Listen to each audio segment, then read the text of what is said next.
আসসালামু আলাইকুম। আপনারা সবাই কেমন আছেন? আমিও আল্লাহর রহমতে ভালো আছি।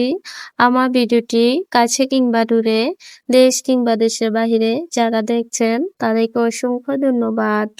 এদিকে আমার শাশুড়ি মা মাছ কুটার জন্য বসেছে। আর ৩ টা মেহমানও এসে বাড়িতে হাজির দেখেন। মাছ যেই কাটতাছে ৩ টা মেহমান অমনি কাছে এসে বসে আছে। এদিকে তেলাপিয়া মাছ কাটতেছে আমার শাশুড়ি মা, আর বালতিতে হচ্ছে শিং মাছ ভিজিয়ে রেখেছে। যেহেতু ডিপের এগুলো না ভিজলে তো আর কাটতে পারবে না। আর আমিও কাটতাম, আমার শরীরটা এত পরিমাণে খারাপ হয়েছে যে মাছ কাটবো ওই শক্তিটা নেই। এদিকে শাশুড়ি মা মাছ কাটছে আর এদিকে আমি রান্না বসায় দিয়েছি। আমার ভাত তরকারি রান্না হয়ে গিয়েছে। আর এদিকে বেগুন তরকারি হলেই রান্নাটা শেষ। প্রথমত আমি বেগুনটা তেলের ভিতরে ভেজে নিচ্ছি। আমার ভিডিওটি যদি ইউটিউব চ্যানেল থেকে দেখে থাকেন প্লিজ সাবস্ক্রাইব করে পাশে থাকবেন। আর পুরাতন আপু ভাইয়াদেরকে অসংখ্য ধন্যবাদ। আমার কণ্ঠের ভয়েসটা শুনেই বুঝতে পারছেন কতটা পচা আর শরীরটা এত খারাপ হয়েছে কি বলবো। এদিকে মেয়েটাও অসুস্থ হয়ে আছে, দোনো মা মেয়েই অসুস্থ। আমার শিফারের জ্বর, আমার শরীর খারাপ হলে অত খারাপ লাগে না, আমার মেয়েটা অসুস্থ হলে আমার বেশি খারাপ লাগে। আমার মেয়েটার জন্য সবাই দোয়া করবেন। এদিকে মশলা কষিয়ে আলুটা দিয়ে দিলাম মশলার ভিতরে। আমার শাশুড়ি মা আগে এভাবে রান্না করতো, তো ভাবলাম যে এভাবে রান্না করে আজ ওনাদের খাওয়াই। তো এই যে আলু আর বেগুন একসাথে দিয়ে কষিয়ে এখন ঝোল দিয়ে দিব।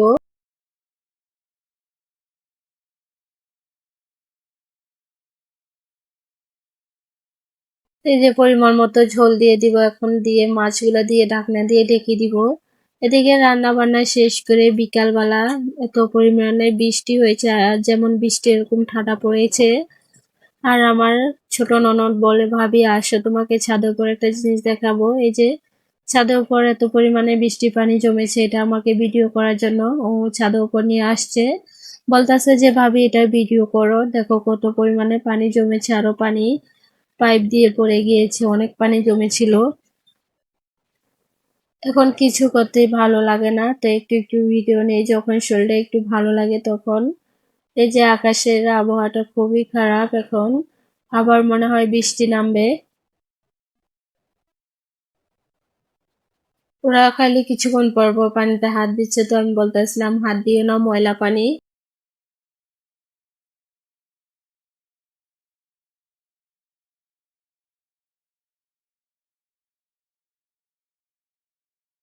এখন ছাদের উপর থেকে নেমে গেলাম। এই যে একটা ছেলে প্রাইভেট পড়ার জন্য আসছে আমার চাচি শাশুড়ি থেকে। এই যে বৃষ্টি পড়ছে দেখেন পুকুরের ভিতরে।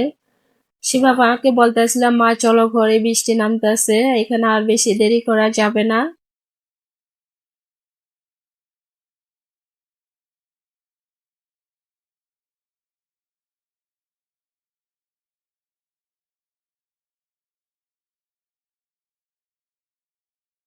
জবা গাছে দেখি ফুলগুলা হেলে আছে, তো জবা গাছে এখন যাব।